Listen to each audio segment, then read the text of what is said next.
वंदे मातरम। नमस्कार प्यारे साथियों, अभी दिल्ली पुलिस हेड कांस्टेबल का AWTPO का एग्जाम खत्म हुआ है, जिसके बाद बहुत सारे स्टूडेंट के कमेंट्स आए कि सर हमारा सेफ स्कोर क्या रहेगा। तो मैं कुछ आंकड़ों के माध्यम से, कुछ डेटा के माध्यम से कंप्लीट एनालाइज करके आप लोगों को ये बताने वाला हूँ इस वीडियो में कि आपका सेफ स्कोर क्या रहेगा, आपकी कट ऑफ एग्जैक्ट कितनी रह सकती है, क्या-क्या कारण हो सकते हैं कि बढ़ सकती है, घट सकती है, सभी मुद्दों पर तर्क के साथ बात करेंगे। मेरा नाम है विवेक चौधरी और आप देख रहे हैं कॉम्पिटिशन गुरु यूट्यूब चैनल। आइए मेरे साथ। सबसे पहले कुछ मुद्दे हैं, कुछ बातें हैं जिनको समझते हैं। टोटल जो फॉर्म फिल किए गए थे प्यारे साथियों AWTPO के लिए वो अप्रोक्सीमेटली 3,86,000 के आसपास फॉर्म फिलअप किए गए थे। और अगर बात करें हम टोटल वैकेंसीज की तो 552 वैकेंसीज थी मेल और फीमेल्स के लिए। तो अगर देखिए यहाँ फॉर्म भरे गए 3,86,000 और 552 वैकेंसीज हैं तो अराउंड 700 कैंडिडेट एक सीट के लिए जो है वो जंग लड़ रहे हैं, ऐसा हम कह सकते हैं। यानी कि 700 स्टूडेंट का जो है वो यहाँ पर कंपटीशन है एक सीट के लिए। अब एक बात और समझ लें जरा कि आपकी जो एग्जाम डेट थी CBT की, यानी कंप्यूटर बेस्ड जो एग्जाम हुआ है वो थी 15 जनवरी से 22 जनवरी। अब इसके बाद में बात करते हैं दोस्तों अटेंडेंस की। ये अटेंडेंस बहुत बड़ा रोल जो है वो अदा करेगा आपकी कट ऑफ के लिए। तो इस बार बताया जा रहा है कि 40 से 45% के आसपास जो है आप लोगों की अटेंडेंस प्यारे साथियों रही है। ये करीब वही डेटा है जो पिछली बार था अप्रोक्स। थोड़ा बहुत 10-5% इधर-उधर हो सकता है, उससे बहुत बड़ा फर्क नहीं पड़ता है। तो हम ये मान के चलते हैं कि अगर 40 से 45% पहले भी थी और इस बार भी है, तो इस चीज से तो कोई फर्क जो है वो कट ऑफ पर नहीं पड़ना चाहिए। दूसरा एक प्रश्न और है प्यारे साथियों कि कब तक आप लोगों की जो आंसर की है वो आ जाएगी। तो मैं यहाँ बता देता हूँ कि करीब ये मान के चलना कि फरवरी के फर्स्ट वीक के आसपास, फर्स्ट वीक में मेरे दोस्त आप लोगों को ये आंसर की रिसीव हो जाएगी। इसके बाद बात करते हैं एग्जाम लेवल की। तो एग्जाम लेवल क्या था? देखो इजी टू मॉडरेट तो मैं नहीं कह सकता, पूरा एग्जाम लगभग मॉडरेट था। इसमें क्या है, देखो मॉडरेट में क्या था, मैथ्स, क्योंकि मैथ्स में कई सारी शिफ्ट्स के अंदर एडवांस मैथ भी पूछा गया है। ठीक है, अब इजी नहीं कह सकता, लेकिन जैसे रीजनिंग की बात करें तो आप देखेंगे जैसे कैलेंडर, क्लॉक जैसे टॉपिक से भी प्रश्न पूछ लिए गए इसके अंदर, जो कि कांस्टेबल वाले एग्जाम में, जो कि दिल्ली पुलिस कांस्टेबल का था, उसमें ऐसे टॉपिक नहीं पूछे गए थे। तो रीजनिंग भी इतना इजी नहीं था जितना हम सोच कर बैठे हैं, वो भी मॉडरेट था। ठीक है, तो कहने का एग्जाम का जो लेवल है वो इजी तो नहीं था, मॉडरेट था। इसमें साइंस भी बहुत अच्छे तरीके से पूछी गई। साइंस का जो पोर्शन है मेरे भाई, चाहे वो बायोलॉजी हो, फिजिक्स हो, केमिस्ट्री हो, अच्छे खासे लेवल की पूछी गई है, क्योंकि हमने पूरे एग्जाम को एनालाइज लगातार किया है और ये पाया है कि पिछले एग्जाम के हिसाब से 19 नहीं हो सकता, 21 ही है ये पेपर। ठीक है, और एक सबसे बड़ी बात है कि पहले जो है 2022 में जो एग्जाम हुआ था, उस एग्जाम के अंदर 2022 में आपकी नेगेटिव मार्किंग नहीं थी, लेकिन 2025 में जो एग्जाम हुआ है इसमें 0.25 की नेगेटिव मार्किंग भी थी। तो ये कहीं ना कहीं आपकी जो कट ऑफ है उसको पहले से थोड़ा सा गिराने का काम जरूर कर सकती है, बहुत ज्यादा नहीं, थोड़ा बहुत। तो अब यहाँ पर पहले आप समझें कि कंप्यूटर बेस्ड एग्जाम अभी हुआ है CBT, जो कि ऑब्जेक्टिव टाइप था। आपको 4 ऑप्शन मिले थे, उसका चुनाव करना था। ये पहला क्राइटेरिया आप पार करने के लिए कितने कैंडिडेट बुलाए जाएंगे। तो एसएससी लगातार करीब 11-12 गुने छात्रों को बुलाने का काम करता है।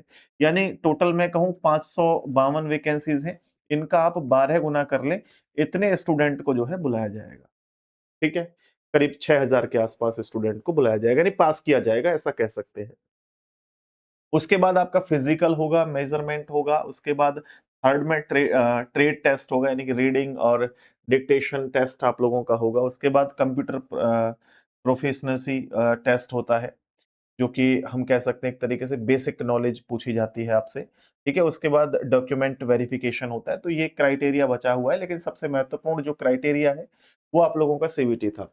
अब इसके कट ऑफ की चर्चा करेंगे, उससे पहले हमें ये जानना जरूरी है कि भाई जो वैकेंसीज थी वो किस तरीके से पूछ आई हैं इस बार। तो 2025 की जो वैकेंसीज हैं उनका डेटा मैंने इस हिसाब से लगा रखा है कि यहाँ ऊपर की तरफ देखें तो ये मेल कैंडिडेट की जो है सीट्स हैं और नीचे फीमेल्स की हैं। तो यहाँ आप देख सकते हैं जैसे कैटेगरी वाइज यहाँ पे है, जैसे यूआर कैटेगरी में 126 वैकेंसीज थी, ईडब्ल्यूएस में 29, और ये किससे हैं देखो, एक्स सर्विसमैन के लिए, ओपन के लिए और डिपार्टमेंटल, तो ये सब अलग अलग हैं। तो ये बहुत कम वैकेंसीज है अगर हम ओपन में देखें तो। टोटल जैसे मेल के लिए केवल कितनी है, 370, फीमेल्स के लिए 182, जिनमें आप लोग देखो डिपार्टमेंटल वाले भी हैं, एक्स सर्विसमैन भी हैं, ठीक है, ओपन में भी हैं। तो ये बहुत कम वैकेंसीज है, ज्यादा नहीं है। और अगर मैं पिछली बार की वैकेंसी की चर्चा करता हूं तो यहां पर और देखिए इस बार कट ऑफ क्या रहेगी उसकी चर्चा करेंगे। लेकिन एक बात समझें कि 2022 में जो वैकेंसीज आई थी उसमें टोटल जो फॉर्म फिलअप किए गए थे वो 5,61,207 थे, और वैकेंसीज कितनी थी, 857। आप देख सकते हैं यहाँ पे कितनी वैकेंसीज थी, 857। अगर मैं बात करता हूं पहले कंपटीशन कितना था, 655 का। हालांकि ये कंपटीशन कम हो जाता है, आधा ही हो गया, क्योंकि 40 से 45% हम मान के चल रहे हैं, 50% ही हम मान के चल लेते हैं कि आपकी अटेंडेंस थी, तो आपका ये आधा हो गया कंपटीशन। क्या यहाँ आधा हुआ, नहीं मेरे दोस्त, यहाँ भी आधा हो गया, क्योंकि इस बार भी 40-45% ही आपका जो है वो अटेंडेंस रही है, तो आधा मान के चलते हैं, यानी करीब मान के चलो 350 के आसपास एक सीट के लिए लड़ाई है, 350 स्टूडेंट लड़ रहे हैं एक सीट के लिए। तो 2025 में ये वैकेंसीज कितनी थी, 552 आई हैं, 3,86,000 बच्चों ने जो है फॉर्म फिलअप किया है। तो यहाँ बहुत बड़ा अंतर ये नहीं है, लेकिन फिर भी कुछ ऐसे टेक्निकल पॉइंट्स पे मैं बात करता हूं कि इस बार संभावित कट ऑफ बढ़ेगी या घटेगी। तो मेरे भाई ये मान के चलना कि पहली कट ऑफ के हिसाब से, 2022 की कट ऑफ के हिसाब से अगर आपके 1-2 नंबर बढ़ रहे हैं तो आप सेफ जोन में हैं। इसका कारण कई है। एक तो पेपर पहले के मुकाबले अब थोड़ा सा मॉडरेट था, पहली बात। दूसरा मेरे भाई आपको नेगेटिव मार्किंग देखने को मिली इस पेपर में, 2 पॉइंट हो गए। तीसरा पॉइंट ये है कि कंपटीशन बराबर है, तो ऐसा बिल्कुल भी नहीं है कि पहले कंपटीशन क्योंकि वैकेंसीज ज्यादा ज्यादा थी तो फॉर्म भी ज्यादा ही भरे गए थे मेरे भाई।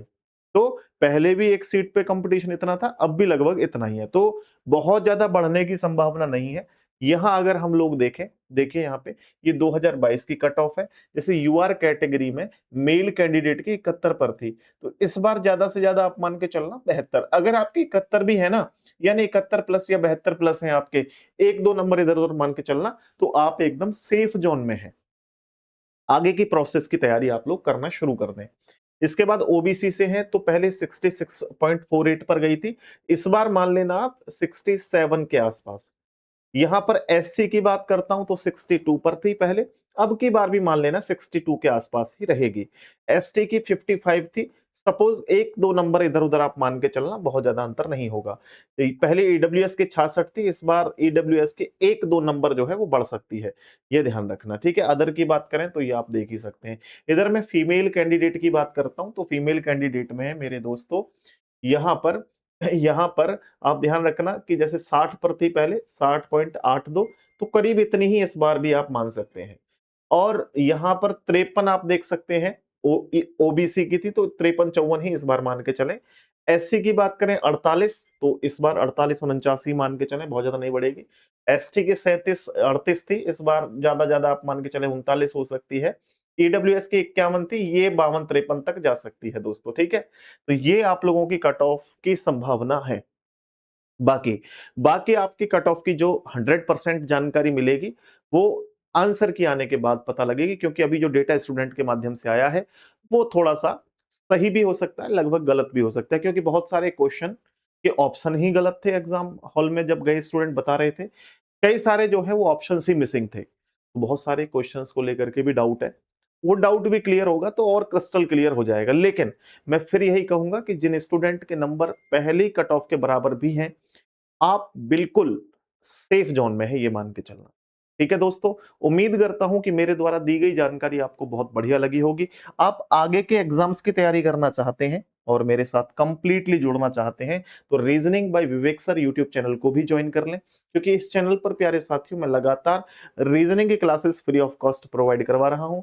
आप यहां लाइव सेक्शन में जाओगे तो पाओगे लाइव में रात को 8 बजे आता हूं, और आप प्लेलिस्ट में जाकर के एक प्लेलिस्ट है जिसका नाम है 15 मिनट शो, जिसमें 15-15 मिनट की वीडियोस बना करके कंप्लीट रीजनिंग कराने के प्रयास कर रहा हूं। तो साथियों आप मेरे साथ जुड़े रहिए और रेगुलर क्लासेस को अटेंड करिए। आज के सेशन में इतना ही, बहुत बहुत धन्यवाद, नमस्ते, जय हिंद प्यारे साथियों।